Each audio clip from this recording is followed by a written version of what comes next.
We're going back to Kaylie. Kaylie, Pacific Classic preview coming right up.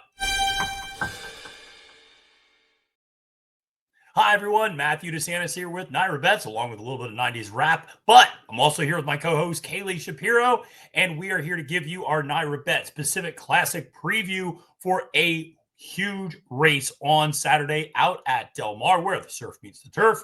Kaylie, this is going to be an exciting showdown between some of the best horses we have running today. Definitely going to be a horse race. Cannot wait to see Nysos and Journalism face off. And now Fierceness is coming to the race as well, which is a little bit of a last minute news that we got this week. So super exciting to see the three of these horses face off. Absolutely. Now, before we get into this preview, I want to remind you to press that like button and subscribe to NYRA Bets YouTube today. Subscribing is entirely free of cost, just notifies you when new videos drop on the channel, whether those are race previews like this one, full card analyses, handicapping betting tutorials, weekly programs, so much more. All right. Well, like I said, we have a really great horse race. And I think obviously the big three in this race are Journalism, Nysos, and Fierceness. Yes. Fierceness drawing the inside rail, Nysos and Journalism drawing a little further outside.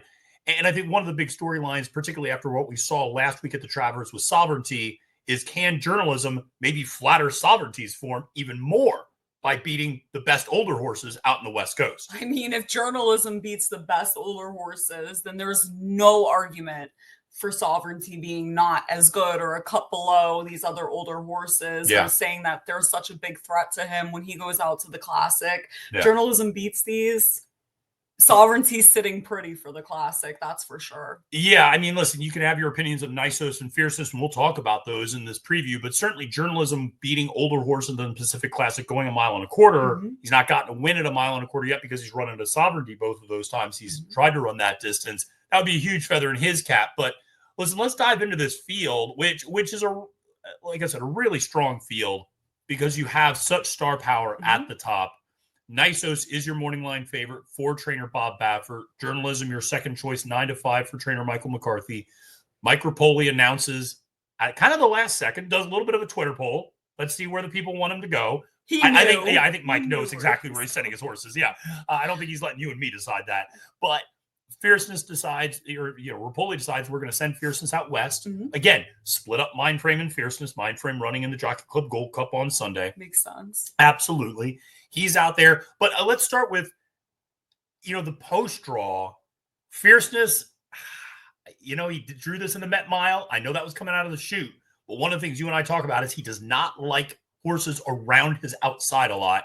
He draws the inside rail going 1.25 miles. Yes, he's got good speed, but there's plenty of speed in this race. There's absolutely plenty of speed in this race. I mean, looking at the race, really his biggest threat in terms of being able to break cleanly is the 2 Midnight Mammoth, who has speed. Yeah. But you'd imagine that horse is going to send straight out, and Fierceness has good enough speed to be at least competitive with that and get a nice, comfortable position. Yeah. He broke out of the 1 hole for the Met Mile. That was out of the Wilson chute. And he did not like that setup that day out of the chute. That's for sure. If you draw the 1 hole coming out of the Wilson chute, it's very tough. And he still finished second that day. He beat Just a Touch that day. Yeah. And obviously Raging Torrent, a little bit of an upset in that race, had a really nice trip. But Fierceness still ran competitively in the Met Mile. So the 1 hole doesn't necessarily toss him out for me completely. I just think that there's too much speed in this race where I think it's going to set up for a particular horse. Yeah, and listen, you bring up a great point with Midnight Mammoth, who really tracked the pace last time out in the Gold Cup against Skippy Longstocking.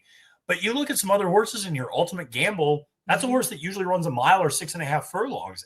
That horse is going to show really good speed going 1.25 miles with Kazushi Kimura up on the mountain. It's coming off a 6 furlong bullet last time out. Nysos, of course, who we're going to spend more time talking about, has very good early speed, but is certainly tactical in that he can run a few different ways and he can be jockeyed a few different ways in that regard. Indispensable, another horse that does a lot of his best running at 1 mile. And so, again, going longer, you would expect more speed there. Laura Min is a horse that has good early speed. Tarantino is a horse that in his best days would show good early speed. We'll see if he's able to do that again. But there is enough speed there to potentially bother Fierceness up front. The 1.25 miles for me has always been a question. Yes, he got it in the Travers. He ran a very good Breeders' Cup Classic last year. But that Whitney was not a great performance. And the fractions were not that intense. It was more being bothered by the fact that there was a horse kind of coming around his outside and just the nature of that, the way that race played out. Absolutely. And the same thing happened to him in the Whitney last time out. Yeah. I mean, he was bothered by contrary thinking. Yeah. All that horse had to do was cross over in front of him, and Fierceness was really bothered. He was done. That was actually worse. Yeah. Than the Met Mile. Yeah. For Fierceness, 100%. And you'd imagine, I mean, Nysos is the big X factor here. Obviously, he's the morning line favorite. It's Bob Baffert. The horse is tactical, like you said. And I'd imagine, looking at this field, that he's not going to be sitting close to the pace. I'd imagine we're going to see him sitting about 3 lengths off of it, 2 or 3 lengths off, you know, as close as he has to be competitive. Obviously, he wants to get a good position in the race, but I'd imagine that they're going to ride him pretty patiently here, just judging on the amount of speed in the race. For me, one of 2 horses are going to win this race. Nysos or Journalism. Well, let's dive into, I completely agree with you, by the way, and let's throw up our picks just so people can see where we're ultimately going to be landing. And both of us have Journalism as our top selection.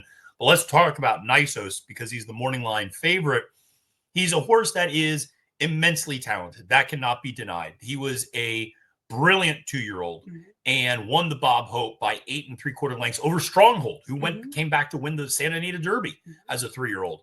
But that was largely because Nysos was no longer actively running at that point, because he went to the Robert B. Lewis, won that race easily, and that was a race going a mile, then goes to the bench for 15 months. Baffert brings him back, spots him in the Churchill Downs Stakes Grade 1, going 7 furlongs over a wet track, and he finishes in a dead heat with Banishing right behind Mindframe and right ahead of Bookham Dano. And then this is the interesting part. Then goes to another 7 furlong sprint in the Tropical Bend, wins that easily, then goes to the San Diego Handicap, a mile and a 16th, wins that race as the 1-9 favorite by 2 3/4 lengths over Miramati, gets a 102 buyer speed figure, but that was the first time going 2 turns since that Robert B. Lewis back in February 2024.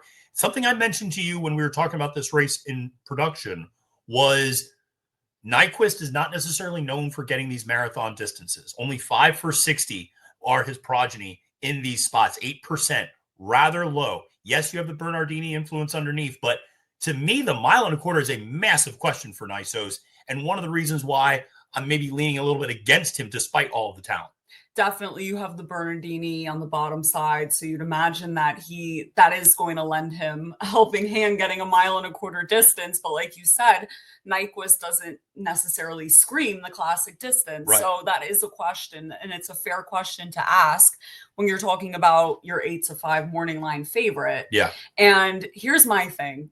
I mean, Nysos has been talked about and hyped up for a very long time. I think that he's a great horse. He's, I mean, clearly not a great, very talented horse. Yeah. Bob Baffert's always dangerous, especially in his own backyard. Yeah. But I don't know why this horse is so scary against Journalism. I mean, I just don't get that argument. I mean, we've seen, obviously, the dead heat in the Churchill Downs, that Grade 1 with Mindframe, Banishing, and Bookham Dano. Yeah. The figures that Banishing and Bookham Dano have run back since have been nothing that Journalism should be scared of.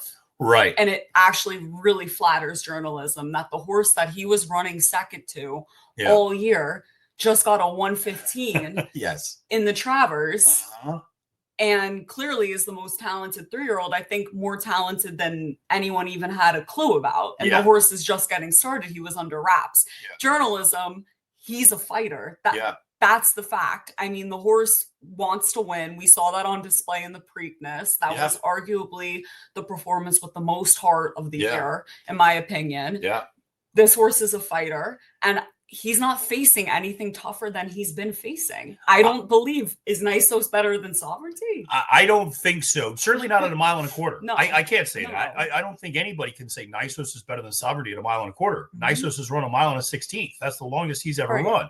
I mean, this is a little bit of a magnitude situation. I think Nysos is a heck of a lot more talented than magnitude, but it also wouldn't shock me if he tapped out with a half furlong to go and said, I don't want any more distance, you know? And so Journalism, I do think there is something to be said for the fact that he does want to win. We saw that not only in the Preakness, but that Haskell, you know, he was it looked like he was dead in the water at one point in the top of the stretch. And it was, he was spinning his wheels. And all of a sudden, he puts that head down and he starts going and he starts picking people off. And he beat Gosker and Goal Oriented, who are nice horses. And Gosker in particular is a horse I have a very high opinion of. He beat him twice. He did. Beat him twice. Yeah, exactly. Yeah. You're absolutely right. The Preakness as well. And so I just think Journalism's a horse that, unfortunately, we downgrade a little bit because of how easily Sovereignty beat him. But when you see how Sovereignty's easily beaten everyone else, you realize how good Journalism is. And that Journalism's beaten Baeza every time they've met. He's beaten all of these other horses in the 3-year-old crop. And you're sired by Curlin out of an Uncle Mo mare. I don't know, is a 1.25 miles his best distance? I don't know. I think maybe 1.125 miles is actually his best distance, but I think he can get 1.25 miles. I think he likes the distance. Absolutely. And he looks like a tank leading up to this race. And we should say this is the first time since the Santa Anita Derby that he's not shipping to a track in which he's uncomfortable or unfamiliar with. Absolutely. And he has a little bit of time off and some rest going into this race as well. He's been hanging out in his own backyard. He's not shipping to anyone else. This horse has had to ship to every single track he's run at, which they're supposed to be able to. Obviously, horses at this level, of course, he should be able to handle that. A lot of great horses don't, though. And this horse handled it every single time. Can you imagine? He's been hanging out in his backyard. And now they're going to send him to Del Mar, where he broke his maiden as well. So he has a trip over the track. To me, this is the best bet. If this horse is anywhere near 9 to 5 and goes off as your second choice, I'm hammering him. I mean, Journalism, everyone talks about how Sovereignty, you know, if he ran in the Preakness, we would have had a Triple Crown winner. Well, if there was no Sovereignty in this crop, Journalism would have won the Triple Crown. Right. He beat those horses again in the Haskell. It kind of flatters and proves just how talented and also ultra consistent. I mean, this horse does not miss a beat. And actually, it's very impressive that he looks just as good, if not better, than he did here at Saratoga and has carried his weight all the way through his campaign. This horse is, I mean, here's the thing. They could have, if they thought that they were going to run second, right? In either spot, why wouldn't have they just gone to the Travers? Right. If they thought that he was going to run second or there was a possibility of that, they're going to the spot that they're going to win. The only reason why is because he would have had to ship, and Sovereignty's here. This is going to deliver him with, you know, another grade 1. I agree. I mean, listen, we're not going to ship out the parks for the Pennsylvania Derby like so many other horses. We're going to sit there and we're going to get a grade 1. And if he can get a grade 1 against older horses, again, a huge feather in his cap and a great lead in to obviously what is going to be a thrilling Breeders' Cup Classic this year. So we're excited about that. I think he can just sit so many different types of trips, and he's just proven to be so versatile. And he draws a little further outside, which I think is probably beneficial. Rispoli can keep him in the clear, keep him out of trouble. That's where we got into trouble in the Preakness when we had to go inside and, you know, we got kind of caught between a rock and a hard place. And that was obviously a very scary moment at the top of the stretch in the Preakness. Fortunately, everybody was okay. But it was one of those where clearly keeping him outside and letting that long stride unfurl is going to be beneficial here. It's a relatively short field in that, you know, this field will get strung out. So you're not going to be caught 3 wide, you know, or something like that going into the first turn. You might be 2 wide, and that's fine. But Journalism can take up all that ground, make his move. He can sit. Listen, if there's a lot of speed, if everybody decides to go, he can easily sit behind everybody and then make a run. If some people go, well, I don't know, maybe we'll take back a little bit. You know, he can lay 3rd or 4th. He can sit with Nysos. He can sit that same trip as Nysos if he needs to. But he's one that, again, yes, he's lost both races at 1.25 miles, but he's also lost to the only horse that I think matters at this point, which is Sovereignty. So, yeah. Absolutely. There's no doubt that the 1.25 miles is this horse's distance. He just ran into Sovereignty both of those times. So it makes complete sense. And it's interesting to think about where him and Nysos will be sitting in relation to one another. If they're sitting in a similar spot, and Nysos moves first, Journalism then gets the jump on him. And then if not, and Journalism's rolling and Nysos is behind him, I think Journalism can beat the horse both ways. Maybe I'm undermining Nysos. I mean, he's a very talented horse. Bob Baffert's a great trainer. I mean, and a grade 1 in its backyard, like we say, these are his races.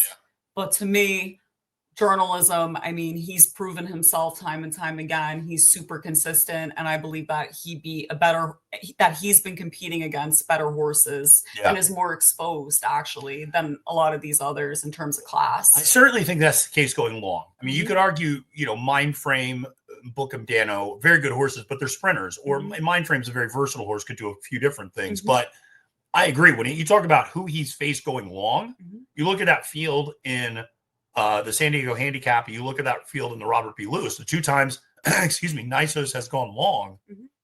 Who's he beaten? I mean, not a lot of horses, and not necessarily the quality of anybody this caliber, and even Fierceness in that regard. So, it's hard for me to make a choice. Now, one horse I don't want to shortchange is Midnight Mammoth, and number 2, a horse that you and I both think could be in that superfecta mix, trifecta mix, in terms of a horse that maybe is deeper underneath, 12-1 on the morning line, and a horse that kind of has found good form recently and has a win over the track at 1.5 miles actually at Del Mar in the Cougar 2 in the Grade 3 last year, and won that in gate to wire fashion by 10 1/4 lengths over Reincarnate, who's not a bad horse, and has come back this year and took a little while to get that kind of momentum going, finished 4th in the big cap, went to the turf. That was kind of a nothing race.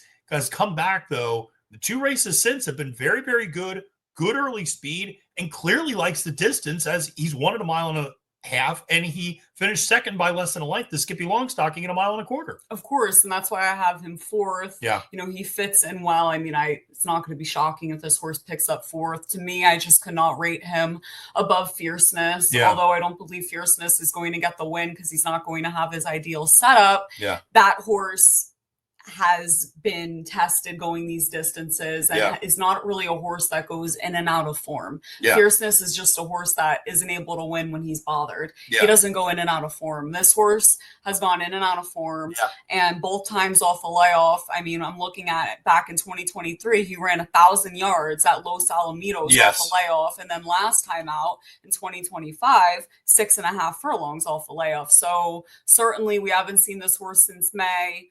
Now it's the end of August, and he's going 1.25 miles. That's definitely just the only reason why I put Fierceness above him. I think Fierceness is going to beat this horse. The problem with Fierceness is he's a horse that I'm not going to say he's a quitter, because that's not fair to the horse.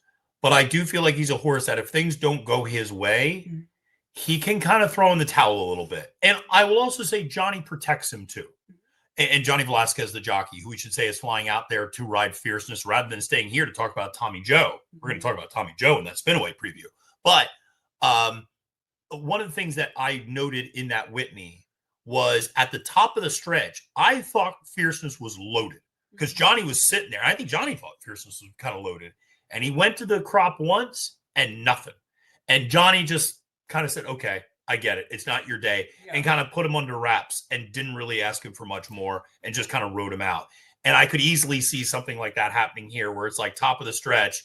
Johnny goes, I don't have the horse. I'm not going to try to ride the horse hard to get third by 6 lengths behind Nysos and Journalism potentially. And I could see Johnny just kind of wrapping him up a little bit. And a horse like Midnight Mammoth, who can maybe stay on the pace a little bit longer and maybe want to try to pick up that 3rd place check in $1 million race, understandably so. So I'm just, again, trying to get a little creative, throwing a horse like Midnight Mammoth in 3rd. But I listen, I agree with your point. Fierceness is a very good horse, and there's a clear top 3 here in terms of talent.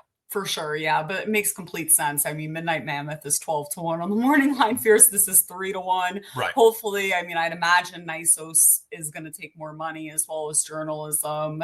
So we'll see how the tote board's playing, and then that's probably when I'll decide how I'm going to play tries and supers when I see the tote board. So I hear you on that. No, I think there's a lot of races this weekend where I'm going to be waiting to see how the tote board plays. The Jockey Club Gold Cup, the Spinaway, this race, the hopeful. We haven't even drawn the hopeful. I'm excited about seeing how the tote's going to play out for that one.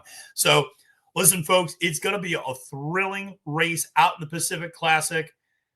We saw some great Pacific Classics in recent years. Obviously, Flightline putting on that show. Oh, yeah. That's the reason I drove to Keeneland through the middle of the night. to see him in the Breeders' Cup, because I saw that performance in the Pacific Classic. I go, if I don't ever see this horse, I'm going to kick myself until the day I die. And I drove through the night to get to Lexington, Kentucky. Shout out to my good friend Sarah Bodway for hooking me up with some passes. And so I was able to see him in that race, and you were actually there. Yes. That's the crazy part. You and I had no idea who the other one was, but well before we ever worked at NYRA Bets. Mm-hmm. And you were at that Breeders' Cup as well. Yes, I was. And I remember my dad telling me, I was in college and my dad was like, you have to come to Lexington for the Breeders' Cup. You're going to regret it forever if you don't see this horse. Yeah. So definitely a big memory. Yeah, I know. Pacific Classic, though, is what spurred a lot of that stuff for me. Cody's Wish, I know, was a big thing for you that year. Understand? Of course, I bet simplification. Anyway, we're digressing. Listen, make sure to check out all of our great content here on NYRA Bets, whether it's at Del Mar, whether it's at Kentucky Downs, whether it's at Saratoga. We got you covered here, folks. So press that like and subscribe button today. For Kaylie Shapiro, my name is Matthew DeSantis, wishing you a great and profitable day at the races and reminding you, friends, it's now post time.